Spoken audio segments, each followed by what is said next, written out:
चीन की fertiliser company ने श्रीलंका से धोखाधड़ी की है। श्रीलंका को मिलावटी फर्टिलाइजर की सप्लाई की गई।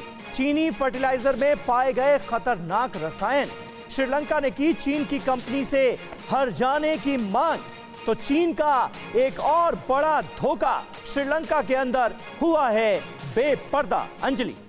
बिल्कुल, और श्रीलंका ने चीन की कंपनी से हर्जाने की भी मांग की है। अब देखिए, आप श्रीलंका की आज जो हालत हुई, जो श्रीलंका डिफॉल्टर घोषित किया गया, वो किसकी वजह से किया गया? दुनिया जानती है कि चीन की वजह से हुआ। चीन ने उसे इतना कर्ज दिया और वहां श्रीलंका की जो सरकार थी, चीन के कर्ज को अपने घर में भरती गई। हालात ये हो गए कि श्रीलंका की जो जनता थी वो सीधे श्रीलंका की सरकार को जड़ से उखाड़ने के लिए पहुंच गई।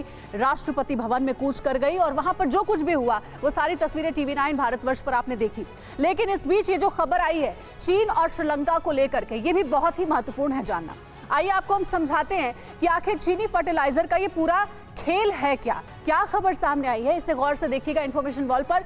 चीनी खाद में खतरनाक बैक्टीरिया और श्रीलंका इस बात को लेकर आग बबूला हुआ है। श्रीलंका को अभी तक ये समझ में नहीं आया है कि चीन ने शुरू से ही उसे सिर्फ और सिर्फ लूटा है और उसे बर्बाद करने में कोई कसर नहीं छोड़ी है। चीन की कंपनी ने श्रीलंका में खतरनाक खाद की सप्लाई की कोशिश की। देखिए, श्रीलंकाई ऑडिट रिपोर्ट में ये खुलासा हुआ है जो हम आपको बता रहे हैं। और सिर्फ इतना ही नहीं, 2021 में फर्टिलाइजर की इस खेप की सप्लाई के लिए प्रेशर बिल्डअप किया गया, दबाव डाला गया।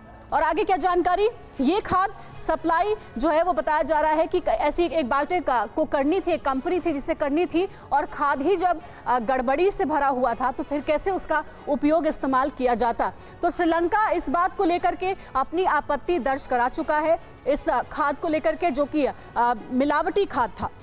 जांच में चीनी फर्टिलाइजर में खतरनाक बैक्टीरिया मिला है।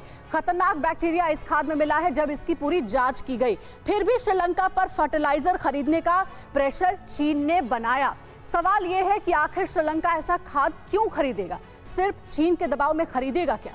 अब श्रीलंका ने चीनी कंपनी को ब्लैकलिस्ट करने के लिए भी कह दिया है। जिस कंपनी ने ये खाद श्रीलंका को पहुंचाया था, इस कंपनी को ब्लैकलिस्ट करने के लिए कहा गया। कंपनी से $69 लाख मुआवजा वसूलने की सिफारिश भी की गई है। इस खाद के एवज में कहा गया कि कंपनी को हर्जाना भी देना पड़ेगा। इससे पहले मेरी बात हो रही थी त्रिपाठी सर आपसे इसी खबर को लेकर के, जिसमें आप बता रहे थे शुरुआत से सर हमने देखा है कि श्रीलंका को चीन ने बस लूटने का काम किया है। इस खबर को भी अगर इसी कड़ी के लिहाज से देखें तो गलत नहीं होगा। एक ऐसा फर्टिलाइजर, एक ऐसा खाद श्रीलंका को बेचता है चीन, जो कि गड़बड़ी से भरा हुआ था। श्रीलंका को यह समझना पड़ेगा कि आखिर उसकी बर्बादी की इस हालत का जिम्मेदार कोई और नहीं बल्कि चीन है। इस खबर पर आपका क्या रिएक्शन? त्रिपाठी जी, देखिए ये इसके अगर आप तह में जाएं तो इसमें साफ साफ तत्कालीन श्रीलंकन सरकार का लोभ या उनके नेताओं द्वारा रिश्वत ली गई, इस बात का प्रमाण मिलता है। 2021 में जब क्या होता है कि 2021 में एकाएक श्रीलंका की सरकार घोषणा करती है, एकाएक, कि फला दिन से श्रीलंका में इनऑर्गेनिक फर्टिलाइजर्स बैन हो जाएगा और ऑर्गेनिक का इस्तेमाल होगा। अब ऑर्गेनिक फर्टिलाइजर श्रीलंका के पास उतना था नहीं, तो सीधे उनको तुरंत में कहीं से मंगाना था। उन्होंने चीन से मंगाया और चीन ने इस स्थिति का लाभ उठाते हुए कंटेमिनेटेड ऑर्गेनिक फर्टिलाइजर दिया, जिससे प्रॉब्लम हुई, वो रोका गया। अब उसके बाद फिर भारत ने इस साल उनको फर्टिलाइज़र दिया है।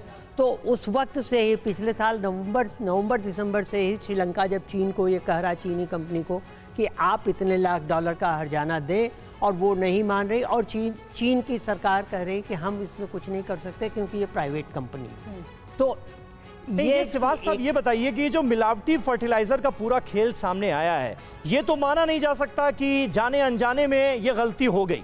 ये सब कुछ तो जानबूझकर किया गया होगा ना? इसके पीछे कोई साजिश आप देख रहे हैं या फिर इसे एक भूल करार दे रहे हैं? नहीं, बिल्कुल ये साजिश है, क्योंकि साजिश है। इसी के साथ मैं एक और चीज आपको बताना चाहता हूँ। अभी हाल में ही इंटरनेट पे काफी वायरल हो रहा है, बिना नाम पते के कई जगह से सीड आ रहे हैं, छोटे उस पे, और वो सीड कंटेमिनेटेड है और उन पे चाइना का लेबल लगा हुआ है, मतलब चाइना का नहीं लेकिन चाइनीज लैंग्वेज में लिखा हुआ है। तो ये एक तरह से कोशिश है, साजिश है चाइना की कि दुनिया की फूड की अर्थव्यवस्था लेकिन को। सिवाद सर, वही सवाल है कि श्रीलंका आखिर इन साजिशों को समझता क्यों नहीं है कि शुरुआत से ही चीन ने बस उसे लूटने का काम किया है, उसे इस हाल पर छोड़ दिया कि डिफॉल्टर हो गया है श्रीलंका। देखो, सच्चाई ये है कि कहीं ना कहीं श्रीलंका के जो पॉलिटिशियन हैं उन्होंने बहुत बड़ी गलती की है, और जिस प्रकार से वो बेल्ट रोड इनिशिएटिव का हिस्सा बने और धीरे धीरे डेप्थ ट्रैप में चले गए। देखो, हमनटोटा जो है उन्होंने मेन पोर्ट 99 ईयर लीज पे दे दिया श्रीलंका को। अभी कोलंबो पोर्ट की भी बात हो रही है, आज वो टूटने के करार में फाइनेंशियली और इकोनॉमिकली। इसकी वजह एक ही देश है, वो है चीन। चीन के ऊपर उन्होंने जरूरत से ज़्यादा भरोसा किया, उससे वो पैसा लेते रहे। जो भी डेवलपमेंट हुई है श्रीलंका में, वो डेवलपमेंट लोगों के भले के लिए नहीं हुई, पॉलिटिशियन के भले के लिए हुई है। और जो डिसीजन लिया था श्रीलंका के गवर्नमेंट ने कि एक तो टैक्स कट कर दिए, एक कहता है कि हम जो हैं ऑर्गेनिक फार्मिंग करेंगे, उससे वो बिल्कुल डूब गए। देखो, भारत का नजरिया, जब कोई भी देश श्रीलंका के साथ नहीं खड़ा था तो भारत खड़ा था। $4.2 बिलियन उसने दिए, उसके बाद 44,000 मैट्रिक टन यूरिया दिया, और वो यूरिया एक बड़े बेस्ट क्वालिटी का था। तभी लोग वहां श्रीलंका में कह रहे हैं कहीं तो भारत का यूरिया और कहीं ये फर्टिलाइजर जो चीन का। तिवारी सर, आपका भी रिएक्शन चाहेंगे। श्रीलंका में पहले से ही कृषि खेती तो चौपट हो चुकी थी, जिस तरीके की सिचुएशन थी।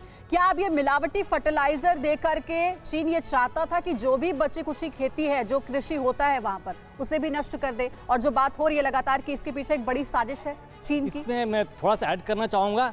चीन का एग्रीकल्चर में बाद में आऊँगा। कोई भी प्रोडक्ट बनाता है दो तरह का बनाया करता था, एक डेवलप्ड कंट्री के लिए, एक डेवलपिंग के लिए। दोनों के स्टेटस में, क्वालिटी में बहुत अंतर होता था।